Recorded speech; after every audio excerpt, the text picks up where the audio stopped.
Pisces, my name is Gregory Scott and this is your astrology forecast for July 2015. Thank you for joining me.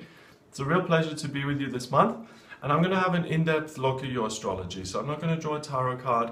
I'm going to look at all the planets, the luminaries, what aspects they make to each other and how that's really going to impact you.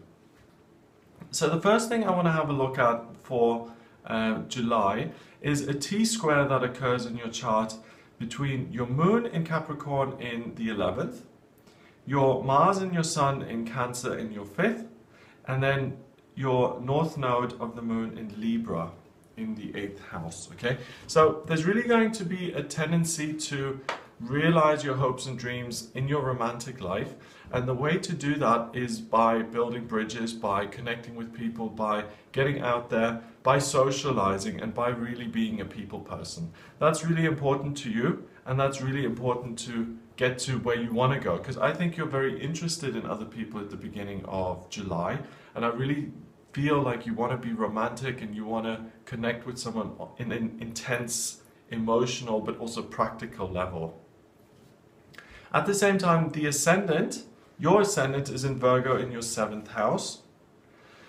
And that squares, so that connects with your midheaven via a 90-degree aspect.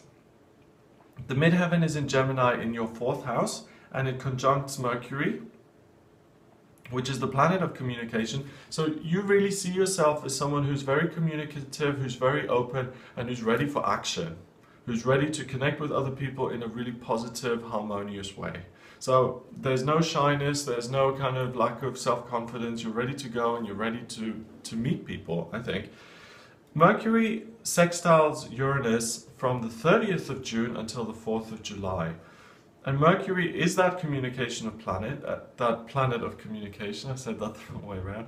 And a sextile is a harmonious connection between two planets.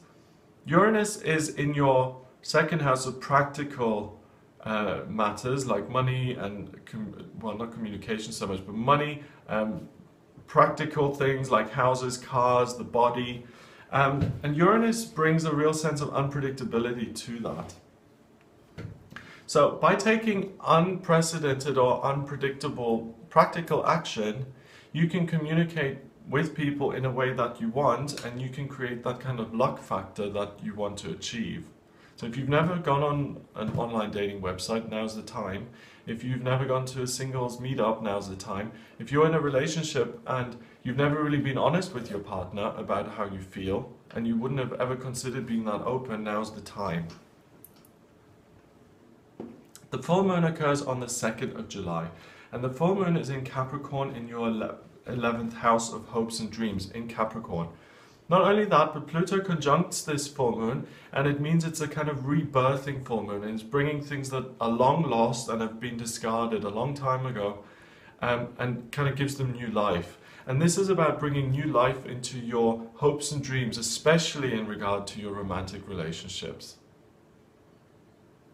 So if you've been single for 18.5 years, you may have given up on it, but it will come back, and you will want to be in another relationship. And that's really important for you because there's real potential for you to achieve that. Saturn squares Venus from the 3rd of July until the 15th of August. And Saturn is right on top of your midheaven, the noon position of your chart. And what that means is that you're very rigid in terms of what your day-to-day life is. And that square with Venus and Jupiter is trying to shake you up and is saying, don't be so rigid, kind of loosen up a little bit, dream big. Think about romance, think about having fun. It's summertime, you know, go out there, enjoy yourself, and really allow those themes to come back into your life. So July to August is a really wonderful time for you to look at all of those things and to experience them for yourself. The Sun trines Neptune from the 24th of June until the 9th of July. A trine is 120 degrees. So these two are kind of like, it's a blue triangle line.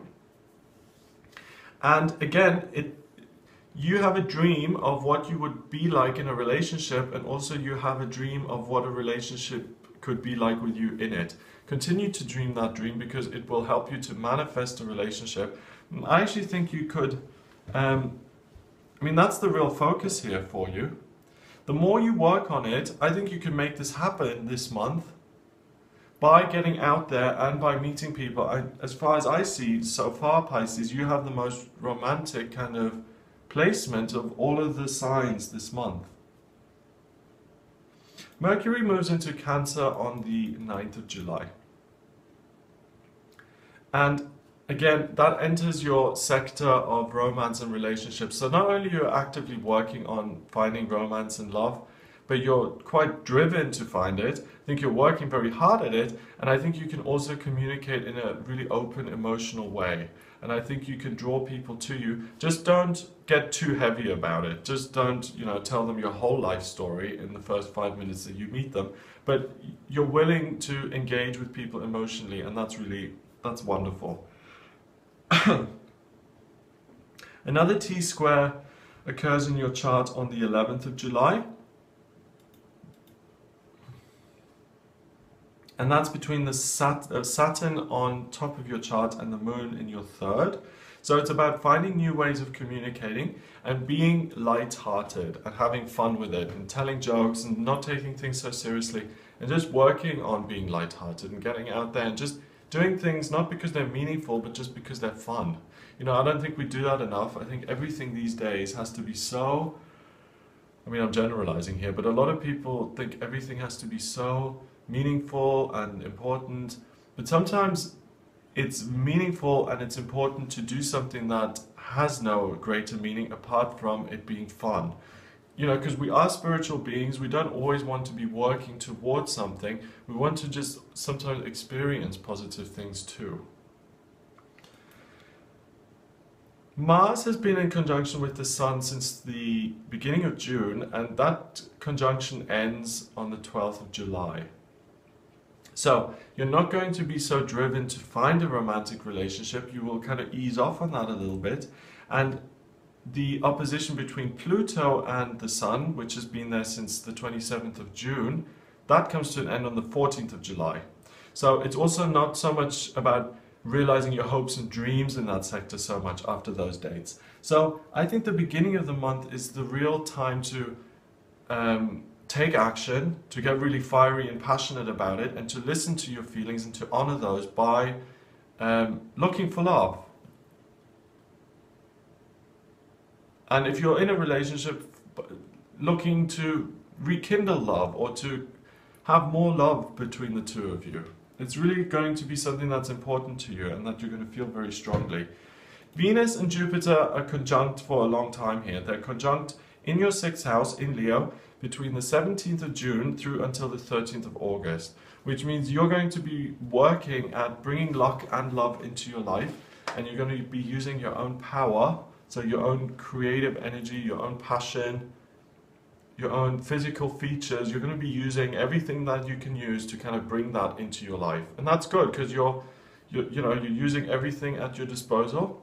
And I really think that love is, if you're single, that Pisces, you can really make this happen this month because you're really, really looking for it. You're really going for it.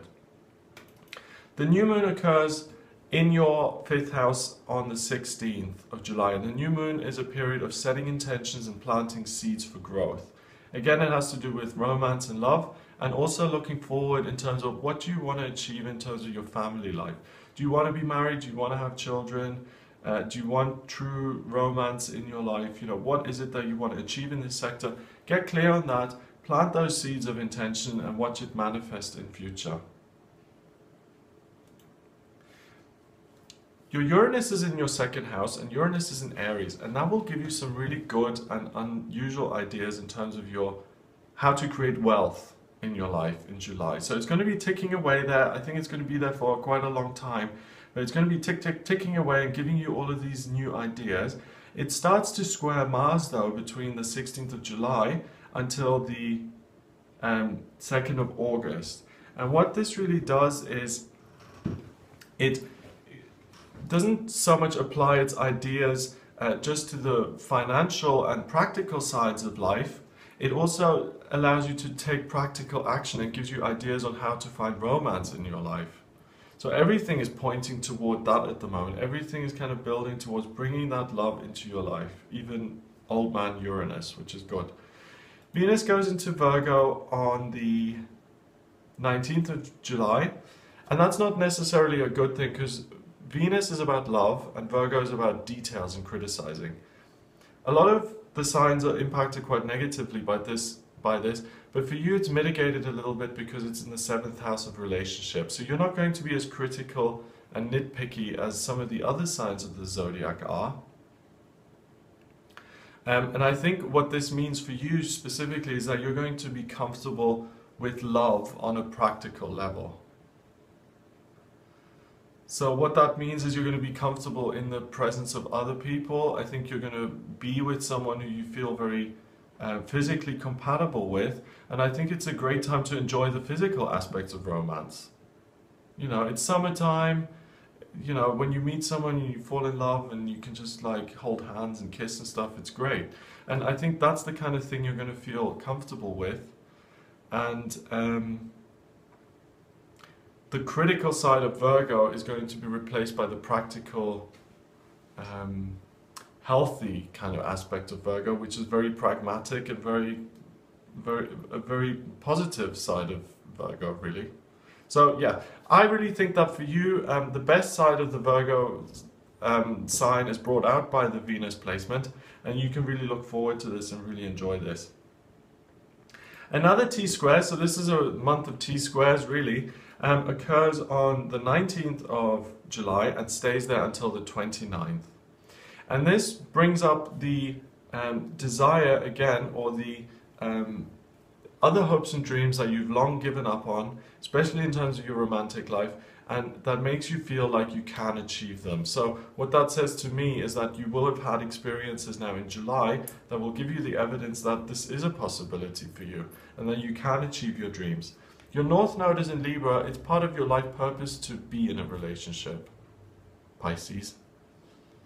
This is something you want to do, especially now in July. So don't resist it, it's not going anywhere. If you say, no, not for me, the thought will come back in anyway and will pester you, so I would suggest that you just go with it.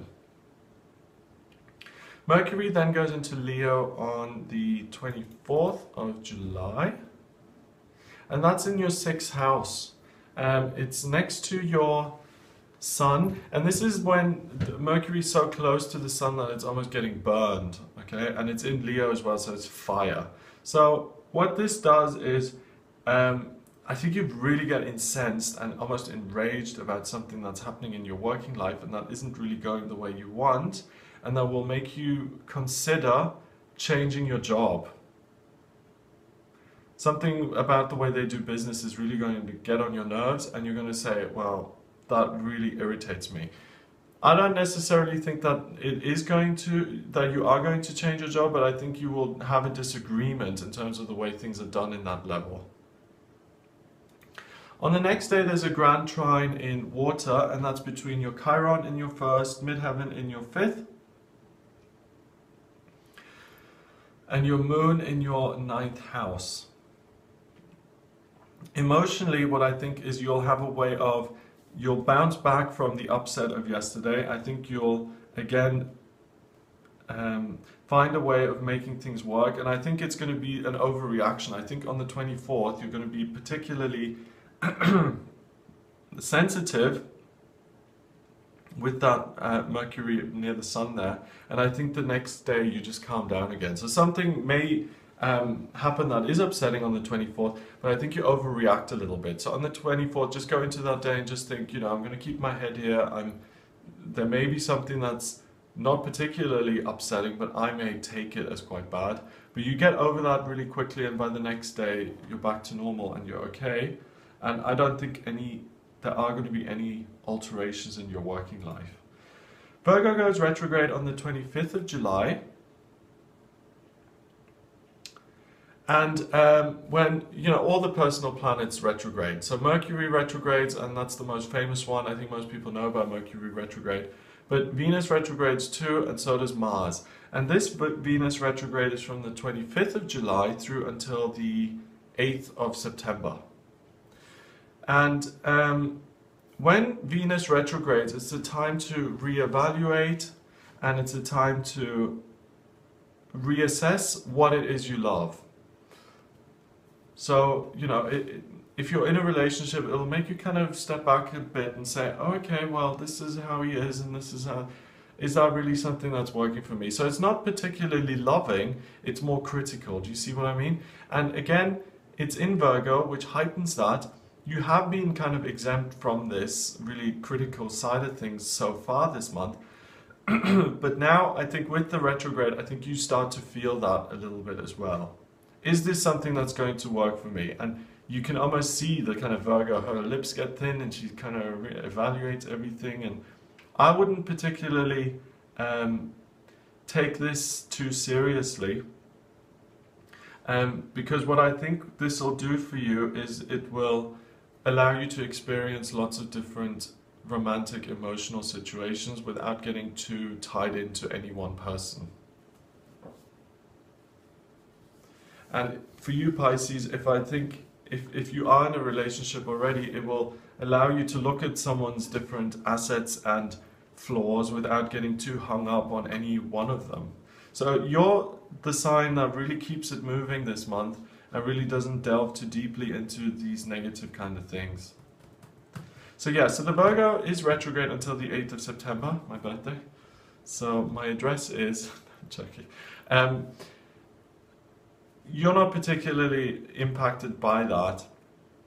And the other thing that kind of makes that better is that Virgo is sitting right on top of the descendant, and the descendant is what it is you're looking for in another person, okay? So Venus is still in the area very much of love.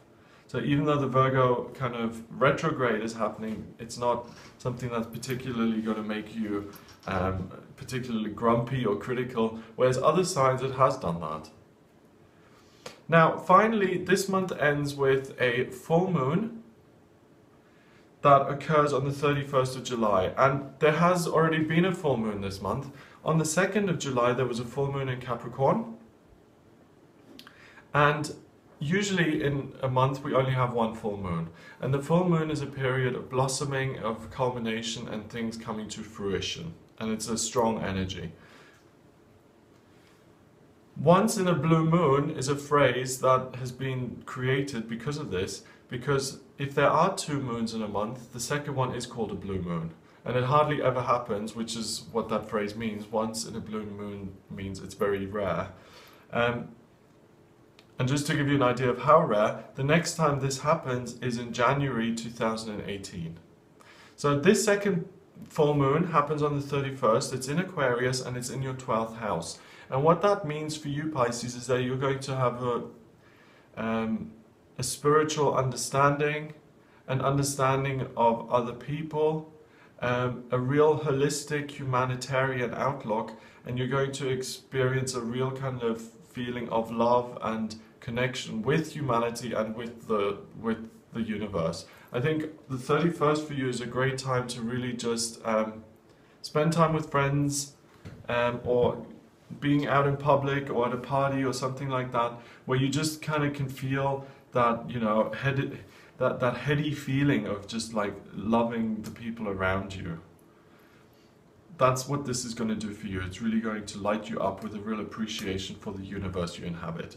The other thing, apart from the individual moons and what they mean, is that when you have a month where there are two full moons, it makes that month very, very productive, because it's not just one flower opening, it's two flowers opening, okay? And the main theme for you this month has been romance, love, going on dates, you know, having that sort of excitement, passion, all of that stuff in your life. And the fact that there are two full moons, it really indicates to me that you're going to experience that on quite a profound level. So if romance really isn't something that's been a part of your experience, then don't discount it or don't rule it out just because it hasn't been there for a while. I mean, my experience with those kind of things is there's no rhyme or reason to it. In some years, or even like some decades, there'll be nothing going on, and then suddenly out of the blue, you just meet someone and it's like, oh, where have you been all my life? I wish I'd met you sooner, because this is just heavenly. And then suddenly, before you know it, it's over, you know, so you don't really know, or it lasts, you never really know. But just again, I just want to highlight, just because it hasn't happened yet doesn't mean it's not going to happen. So have faith that that kind of stuff can happen. And I see a lot of fire, I see a lot of water, I see a lot of air in your chart. So things are really kind of bubbling and moving around, and things are going to happen in a positive way for you, Pisces. If you would like a private reading with me, please get in touch via my website. It's gregoryscott.com. And if you would like, you can also email me. It's readings@gregoryscott.co.uk. And you can also find me on Facebook, facebook.com/gregoryscott444. Have a wonderful July. I hope you have a really good month, and I'll speak to you soon.